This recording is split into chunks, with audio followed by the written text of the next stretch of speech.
Ladies and gentlemen, at the time of recording this video, it is August 2023, and the entire world has been captivated by the movie Oppenheimer. And also Barbie. Oppenheimer has grossed over $1 billion at the box office. It is an international sensation. And in this video, I'm going to share a secret about Oppenheimer that you may or may not have known. Also, if you are new to my channel, hi, welcome to the world of chess. I am currently traveling. I don't usually record all my videos in a hotel room, and returning viewers know that as well. I sound like I'm speaking from a, quote, airport control tower, as somebody said in the comments. This is Robert Oppenheimer versus Albert Einstein, a chess game that apparently was played in 1933, which has a lot of different secrets about it, a lot of different storylines about it, and really, people don't even know if this game happened at all. But if you know anything about Oppenheimer, then it's good that you know this chess game. The game of chess captivates everybody, and it doesn't matter if you're an extremely accomplished scientist like both of these men were. The game of chess humbles everybody as well. And let's see how some of the two greatest scientists of all time battle it out on an 8x8 endless board of possibilities. Those of you that are curious, by the way, there are more chess positions possible on a chessboard than there are atoms in the universe. Just think about that for a second when you consider the gravity of the accomplishments of both of these individuals. Albert Einstein played white, apparently, and played the move pawn to e4. This is a book move, according to chess.com, because it has been played many times in the past. And Oppenheimer played e5. This is the most common chess position reached probably some 50 million times. Not in 1933, obviously, because, you know, we didn't have the Queen's Gambit yet, so not many people were playing chess. Most of you watching this video right now probably got into chess, or are now getting into chess, between the years 2020 and 2023. That's just sort of how it goes. Einstein played knight to f3. Very reasonable second move, and he's trying to put pressure on this pawn. Now, black has many responses, but Oppenheimer plays the most common response, which is developing the queen's knight to the c6 square and defending the pawn in the center of the board. Now, white has many choices. White can play pawn to d4, which is called the Scotch. White can play bishop to c4, which is called the Italian. And there are others as well, like the Ponziani or the four knights or the, I don't know, other stuff. But he plays bishop to b5. Bishop to b5 is called the Ruy Lopez, or the Spanish opening. And the idea is to put pressure on the knight, because the knight guards the center, and the knight hits here, right? Very logical game, chess is. Bishop b5, also a move that has been played countless numbers of times. And as you can see there, it still has a little book symbol, because on chess.com, all that means is that it has been played in the past, and we know what it is. It has been studied before. But both of these men obviously went into places that have not really been explored. Pawn to a6 was the response, hitting the bishop and basically saying, if you take, I'm going to open up my bishop, and I'm going to open up my queen, and I'm going to be in good shape, which is why actually white goes here, keeping options flexible of taking, and also rerouting and then targeting the pawn on f7. All of this has happened many, many times. But very quickly, the game goes off the beaten path as Oppenheimer plays b5, trying to chase the bishop completely out of his territory. A slight overextension, nothing crazy just yet. We all know what white's next move is going to be, which is putting the bishop right here. But the bishop now reroutes to a comfortable diagonal, targeting a pawn that's only protected by the black king. And that's good. You should really try to target things that are only protected by kings, because kings aren't really the defenders that they're made out to be. Like, the king is very, very delicate in chess. And this could potentially be an overextension, but for now it does kind of stand out as a spiky thorn in the position. Now black plays knight f6, and that hits the pawn in the center, which white has multiple ways of defending. First of all, white can counterattack, hitting that pawn and defending the pawn in the center. White can defend the pawn in the center with a pawn. White can defend the pawn in the center with a knight or the queen. But instead of doing any of that, Albert Einstein in this position actually just ignores the pawn and plays castles. In chess, sometimes you just forget that things are capturable, okay? And some people would just forget that that pawn can be taken. But right now, what Einstein is doing is he is developing, right? Everything he's doing, every move that he's made, with the exception of moving his bishop out of danger, has been to make progress in his position. He is getting out pieces that haven't had a chance to move. Now the king is also safe, and the rook can go over here. And black, meanwhile, has made multiple moves kind of with pawns and has not really gotten the king to safety and has not brought the bishops out. And now if black wastes even more time, right? It's all about tempo. If you're going to waste even more time to grab material, but you're not getting fully developed, you understand what I'm saying? It's like You got to get in the car, you got to start driving, you got to get to the destination, but you run back into the house for something. Or you want to get on the metro, you run back into the house for something. You're just delaying yourself, right? It's only going to lead to bad things. Same thing here. If you're going to go here and try to be greedy, bad things might happen. And they do, because now all of this is soft. You see, this pawn actually blocked white's rook's vision. The rook was only going to play defense, but now Einstein's rook is playing offense. There is no pawn there anymore, and being down a pawn in chess is not, it's really significant in certain situations. It's not exactly significant in other situations, particularly when you have meaningful pressure on the opponent. Right now, what black should probably do is go back with the knight and try to get castled, but it's already bordering on too late, because at this point, black wants to castle, and white is going to probably play something like queen to e2 and continue to apply pressure. So we have rook to e1, and Oppenheimer in this position played the move pawn to d5, defending the knight in the center. Now, here, Einstein actually makes a mistake. He should probably take a center approach. He should probably target the knight with the pawn. He should probably target the knight with the knight, just get it out of the way to soften that up. But instead, Einstein strikes on the flank, and we can see the computer giving that a big, fat, orange question mark, like chess.com does.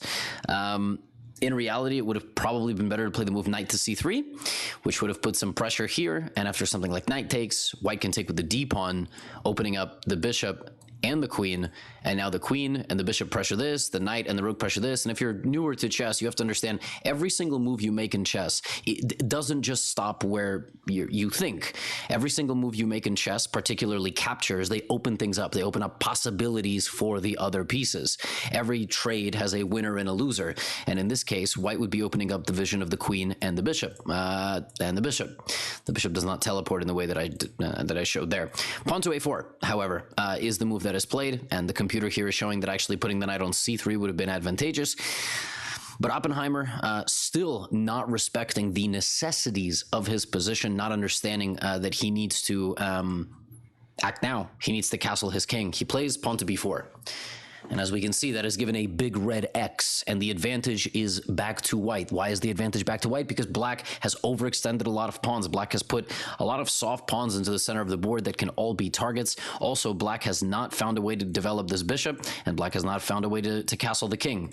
I have drawn many, many colors on the board, and now Einstein plays d3, and this is going to be a problem. As we can see from this evaluation bar on the left-hand side, it is still in equal position. It's very close to 0, 0, 0, which indicates equality. Equality is great. It's great in society. It's not great in chess if you're trying to win a game. It's also not great in any competitive setting if you're trying to win a game. So knight to c5 is played, which is a mistake. Oppenheimer might have been a successful scientist and a very influential scientist for his time and a destroyer of worlds. He wasn't no destroyer of the chessboard, let's put it this way. Knight c5, he had to go back. He had to get a little bit closer to his king. The knight had to stay with the king. Because when the knight wanders over here, now suddenly knight takes e5 comes in, and black is faced with a very unfortunate decision. Do I take the knight and invite the white rook into what's called a forking situation, hitting the king? Of course, then I can maybe move my bishop here, but then white continues the attack and brings the queen and maybe the bishop and maybe the knight, and I can't draw arrows, so... well, I'm not really sure what else you can do. Oppenheimer here breaks a rule that I tell beginners never to break. Now, I haven't had a chance to have a conversation with Oppenheimer at the time. My grandparents weren't even born. But in this position, Oppenheimer plays knight to e7. Knight to e7 is not a bad move, but what I tell, what I like to tell beginner and intermediate players is that going backwards most of the time is going to be the wrong decision. Like, there's going to be a better option than retreating a piece. And probably trading here and trying to continue to make progress in your position was the way to go. Now, I obviously can't go back and give him a pep talk. He played knight to e7. Now we are seeing the problem. Black has made 10 moves in the game. 1, 2, 3 have been with that knight, and 1 and 2 have been with that knight. The knight now blocks the queen and the bishop, so black is still multiple moves away from castling. And now Oppenheimer is going to face what we call an initiative in chess, queen to f3. An initiative in chess is a series of moves that create threats, but they're not just silly one-move threats like, me attack queen, oh, you moved it. Me attack pawn, oh, you defended. Me attack bishop. That's not really how it works. In chess, an initiative is a sustained pressure. It's an improvement of the position by the creation of threats. Think in tennis, when you make an opponent, I don't know, many of you might not go outside. Go outside. It's really nice out there. For legal reasons, if you go outside and get injured, I am not liable. That is your responsibility. So tennis, right? In tennis, if you're hitting the ball to the left corner of the court and the opponent's sprinting over there and hits it back, and now you get it back, so you hit it to the opposite corner to make it more difficult for them to run. That's what an initiative is. You are poking into people's positions and trying to get them into uncomfortable spots and trying to get a competitive advantage. So, with knight takes e5 and queen f3, these are improving moves that force reactions out of black. And now Oppenheimer has to play pawn to f6, which, as we can see, he could have developed a bishop and defended against checkmate, but he went for the more aggressive option, which quadrupled white's advantage from 1 to 4. And the point is that the move f6 looks like the knight should move, right? The knight's got to go because it's under attack. So the knight, would go here and white loses all of his advantage. But Einstein was a GothamChess subscriber. And one of the things that GothamChess says, one of my favorite chess YouTubers, he says, when there is a moment when you are in danger, you don't always need to address the danger if you can find equal or exceeding danger for your opponent. And in chess, the most important thing you have to look for, every single move, just if it exists, checks, captures, attacks. Many of you would see this move and go, my knight is hanging, damn, well, maybe I could go there, maybe I could go there. What you're not thinking about in the back of your mind, like a running mechanism, do I have a check? And the only check in this position is queen to h5, and it is lethal.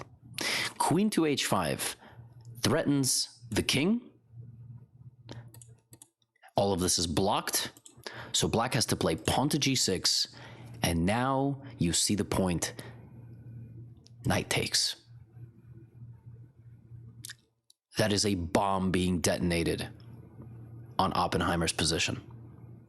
The knight is pinned to the king, so it cannot capture. The pawn is pinned to the rook. It can capture. But now queen takes h8.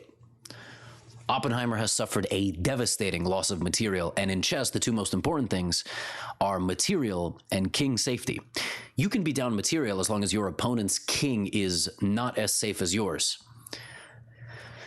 This king is living in a beach house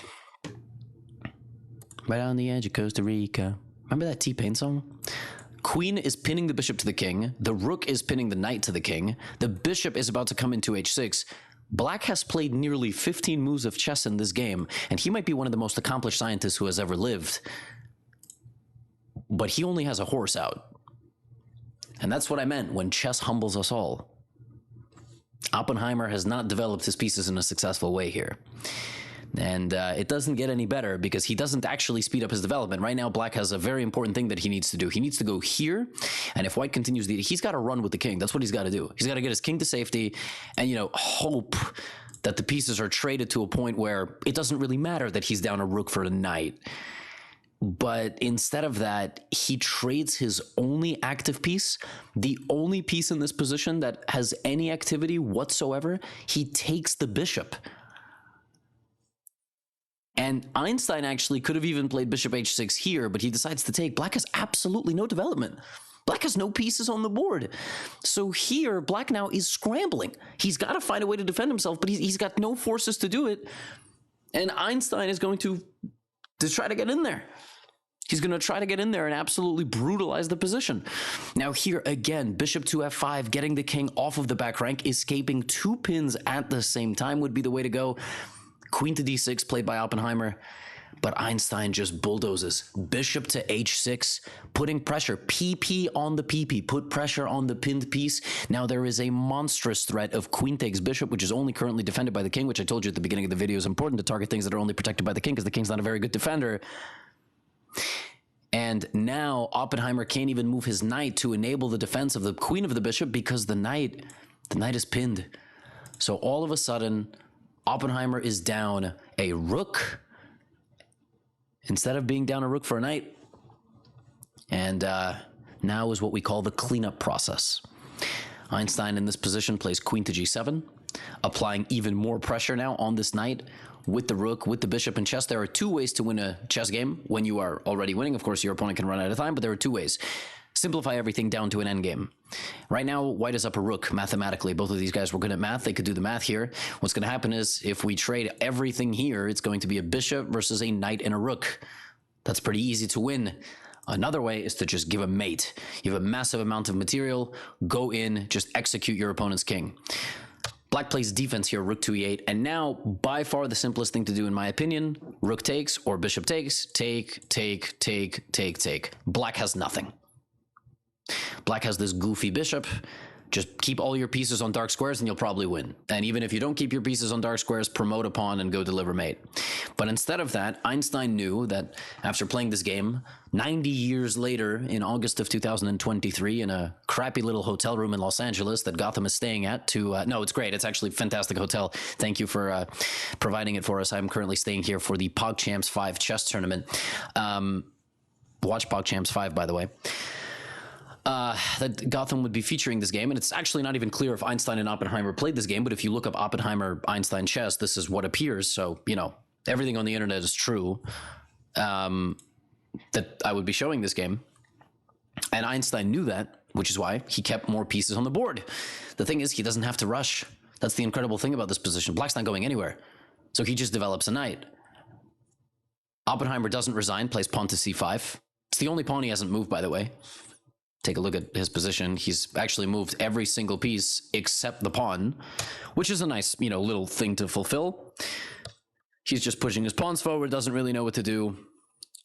And now Einstein is known for E equals mc squared, right? Or he's known for E equals nc4. N c4. Now you may wonder why knight is N, even though it's spelled with a K, which is silent. That's because the king is K. And for some reason, we say knight. We write N. I don't know why we do that. I just make chess YouTube videos. Knight c4. And that move looks like it shouldn't work because it's simply capturable. But the queen now has to relinquish the defense of the knight. And for the second time in this game, a horse detonates a bomb on Oppenheimer. You will remember there was knight takes g6.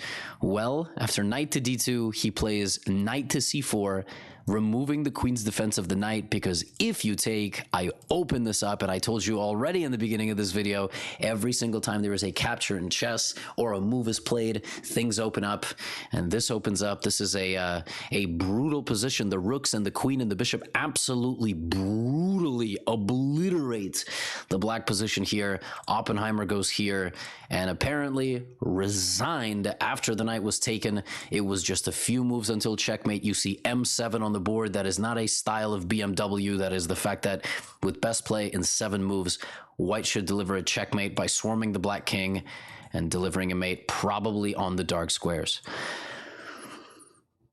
This is apparently how Albert Einstein defeated Robert Oppenheimer in a chess game in 1933 in Princeton. Now, they actually both lived the end of their lives in Princeton, New Jersey, so this is not an outlandish claim.